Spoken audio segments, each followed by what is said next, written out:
of a digital commodity could create a regulatory commodity or an ethical commodity, which would be deemed as an asset without an issuer. Right, an asset without an issuer is a technical definition, the regulatory definition of a commodity. So the oranges, wheat, coal, steel, soybeans, oil, natural gas are all assets without an issuer, but they're not capped. Bitcoin is the asset without the issuer because of the ethical provenance. And the way that it becomes without an issuer is you have to have a consensus mechanism that doesn't require the coordination of engineers. So the problem with proof of stake is that proof of stake is a simulation of the universe or an imaginary universe. You're imagining energy, and you're creating a virtual machine.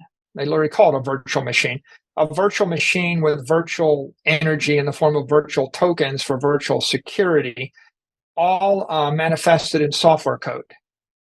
Someone has to write that software code. Now it becomes sufficiently decentralized. So you see, that's the fact pattern with Bitcoin. The reason it's important for Bitcoin to be simple is the software, the protocol needed to be substantially finished when it was first released by January 3rd, 2009. They kind of needed to have it done. They couldn't keep changing the protocol because otherwise you end up with a software company. So proof of work allows you to place the consensus and the security and the integrity of the network in the hands of Bitcoin miners and Bitcoin node runners.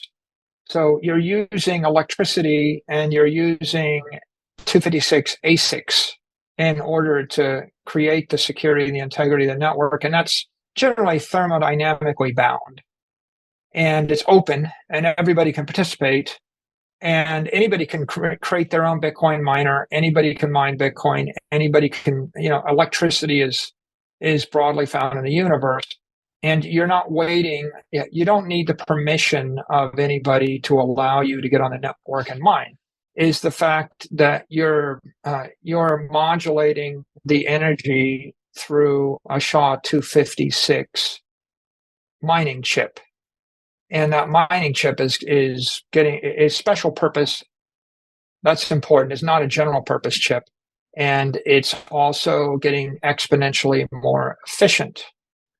So the genius of the Bitcoin protocol is that the hardware is proprietary. There's no other use for it, and it gets exponentially better over time, such that the energy efficiency of the network is improving with Moore's law and with the halving protocol. So that makes this an increasingly efficient security protocol, and it protects the protocol from someone that has a huge amount of commodity computing power or a huge amount of electricity power. It doesn't matter that you build a fusion reactor that generates thousands of terawatts, because it's not the pure electricity that secures the network. And you can listen to the tour guide, using AirPods, walking through a mansion in the year 2022. Well, I watch this, I'm downloading it, and sometimes the audio tour is, 80 megabytes, and sometimes it's 160 megabytes or something. And then I thought back to when I was at MIT, when one of my classmates had a 5 megabyte hard drive or something. And, if you simply took and then I thought about the efficiency of audio in the 1980s. And you could have easily said, if people continue to use computer music, or, if Napster spreads computer music, by the year 2010, all of the hardware and all of the electricity in the world will be sucked up listening to rock and roll music. And it would have been true if you extrapolated the efficiency of music compression and the cost of hard drives You pretty much would have said that we can't allow teenagers to listen to music on a computing device because the world will come to an end. Hmm. Ironically, Moore's law is every 18 months you double. Mm-hmm. So if you have an 18% improvement every year due to the halving protocol, and if you have an 18% improvement every year because like every 4 years, the ASICs double, okay, you got 36% a year, and when you start dividing that into 70 with a few twists, you realize in about 18 months, you double the efficiency Hmm. of the network, and you keep doing it, for the first 30, 40, 50 years. Maybe you continue to do it for a long time to come. So, as of today, as far as we can see, we run the numbers, Bitcoin has taken up maybe 15 basis points of the world's energy.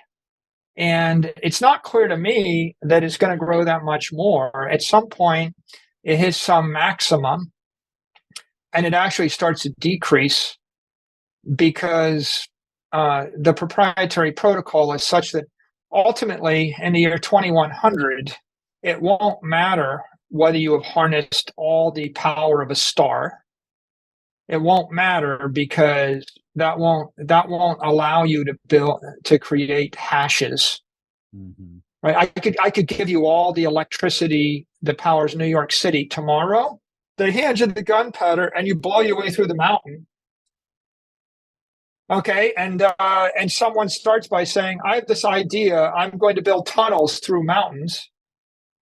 And some non-technologist says, "No, no, no. We can never build tunnels through mountains. That will take every single human being in the world, and we will all starve to death because it's too expensive using our little rubber mallets or our little chisels to chisel our way through the mountain." Exactly.